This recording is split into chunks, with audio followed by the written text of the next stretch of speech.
ಇಲ್ಲಿ ಟ್ರೀಟ್ಮೆಂಟ್ ಕೊಟ್ರೆ ಪೇನ್ಲೆಸ್ ಆಗಿರುತ್ತೆ ಅಂಡ್ ಕೆಲವೇ ದಿವಸಗಳಲ್ಲಿ ಸ್ವತಃ ಪೇಷಂಟ್ಗಳು ತಾನಾಗ್ತಾನೆ ಎದ್ದು ಊಟ ಮಾಡ್ತಾರೆ, ನಡೀತಾರೆ. ರಿಸರ್ಚ್ ಮಾಡಕ್ಕಾಗ್ತಿರಲಿಲ್ಲ, ಮೂತ್ರಕೋಶ ಸಮಸ್ಯೆ, ತೀರಾ ಊಟ ತಿಂಡಿ ಎಲ್ಲ ಬಿಟ್ಬಿಟ್ಟಿದ್ರು. ಯಾಕೆ ಬದುಕಿರ್ಬೇಕು ಅನ್ನೋ ಮಟ್ಟಕ್ಕೆ ಹೋಗ್ಬಿಟ್ಟಿದ್ರು ಅವ್ರು. ಅಲ್ಲಿ ಇಲ್ಲಿಗೆ ಬಂದು ಹೋದ್ಮೇಲೆ 1 ವರ್ಷ ಆಯ್ತು ಮೇಡಮ್, ಚೆನ್ನಾಗಿದ್ದಾರೆ. ನೀವು ಆಚೆ ಕಡೆ ಯಾವ್ದಾದ್ರು ಕೀಮೋಥೆರಪಿ ಇಲ್ಲ ರೇಡಿಯೇಷನ್ ಟ್ರೀಟ್ಮೆಂಟ್ ತಗೊಂಡಿದ್ರು ಕೂಡ ಸೊ ಇಲ್ಲಿ ಬಂದ್ಬಿಟ್ಟು ನೀವು ಈ ಟ್ರೀಟ್ಮೆಂಟ್ ತಗೊಬಹುದು, ನಿಮ್ಗೆ ಯಾವ ತರ ಸೈಡ್ ಎಫೆಕ್ಟ್ಸ್ ಆಗೋದಿಲ್ಲ. ನಮ್ಮ ಅಣ್ಣ ಶಂಕರಪ್ಪ ಅಂತ ತೊಡೆಲ್ ಒಂದು ಗಂಟಿತ್ತು ಚಿಕ್ಕದಾಗಿ ಗೋಲಿಗೆ ಹತ್ರಕ್ಕೆ, ಈಗ ಸ್ವಲ್ಪ ದಪ್ಪ ಆಗಿಬಿಟ್ಟು ಇದಾಗಿದೆ. ಆಮೇಲೆ ನಾವು ಟಿವಿ ನೋಡಿ ನಿಮ್ದು ಇದೆಲ್ಲ ನೋಡಿ ಇಲ್ಲಿಗೆ 1.5 ತಿಂಗಳಲ್ಲಿ ಬಂದಿದ್ವಿ. ಟ್ಯಾಬ್ಲೆಟ್ಸ್ ತಗೊಂತ ಇದೀವಿ, ಪರವಾಗಿಲ್ಲ. ದುಡ್ಡು ನಮಗೆ ಮುಖ್ಯ ಅಲ್ಲ, ನಮ್ಮ ಪ್ರಾಣ ಮುಖ್ಯ ಅನ್ನೋ ದೃಷ್ಟಿಲಿ ನಾವು ಬಂದು ಮತ್ತೆ ಟ್ರೀಟ್ಮೆಂಟ್ ತಗೊಂಡು.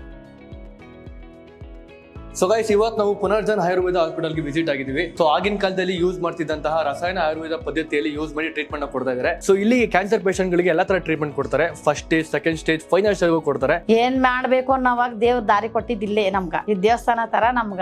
ನಾನು ಊರ್ಗ್ ಹೋಗ್ತೀನಿ ಚಂದಾಗಿ ಅಂತ ನಂಬಿಕೆ ಇರಲಿಲ್ಲ. ಹಿಂಗ ಮಾತಾಡ್ತೀನಿ, ಹಿಂಗ ಕೂತಿದ್ದೀನಿ, ಓಡಾಡ್ತೀನಿ. ನಮಸ್ಕಾರ ಡಾಕ್ಟರ್, ನಿಮ್ಗಲ್ಲ ಆಸ್ಪತ್ರೆಗೆ ಬಂದಿದ್ದ ಮೇಲೆ ಆಯ್ತು. ಈ ಪುನರ್ಜನ್ ಹಾಸ್ಪಿಟಲ್ ಅಲ್ಲಿ ನಿಮ್ಗೆ ತುಂಬಾ ಕಡಿಮೆ ಬಜೆಟ್ ಫ್ರೆಂಡ್ಲಿ ಆಗಿ ನಿಮ್ಗೆ ಕ್ಯಾನ್ಸರ್ ಪಾರ್ ಮಾಡೋದಕ್ಕೆ ಹೆಲ್ಪ್ ಮಾಡ್ತಾರೆ. ಇಲ್ಲಿ ಬೆಡ್ ರಿಡನ್ ಆಗಿರೋರು ಕೂಡ ಎದ್ದು ಓಡಾಡ್ತಿದ್ದಾರೆ. ಅದಾದ್ಮೇಲೆ ಬಾಯಲ್ಲಿ ಗಾಯ ಆಗಿರೋರು ಕೂಡ ರೆಡ್ಯೂಸ್ ಆಗಿದೆ ಸ್ವಲ್ಪ. ಅವ್ರ ಕೆಲಸಗಳು ಅವ್ರ ಡೈಲಿ ಆಕ್ಟಿವಿಟೀಸ್ ಅಲ್ಲಿ ಲೀಡ್ ಮಾಡ್ತಿದ್ದಾರೆ. ಅವ್ರ ರಿವ್ಯೂಸ್ ಅವರೇ ಕೊಟ್ಟಿದ್ದಾರೆ, ಅವರ ಕನ್ನಡ ಪೇಜ್ ಅಲ್ಲಿ ಇದೆ. ನೀವು ಚೆಕ್ ಮಾಡಬಹುದು. ಅಂಡ್ ಈ ಹಾಸ್ಪಿಟಲ್ ನೀವು ಕೂಡ ವಿಸಿಟ್ ಆಗಿ.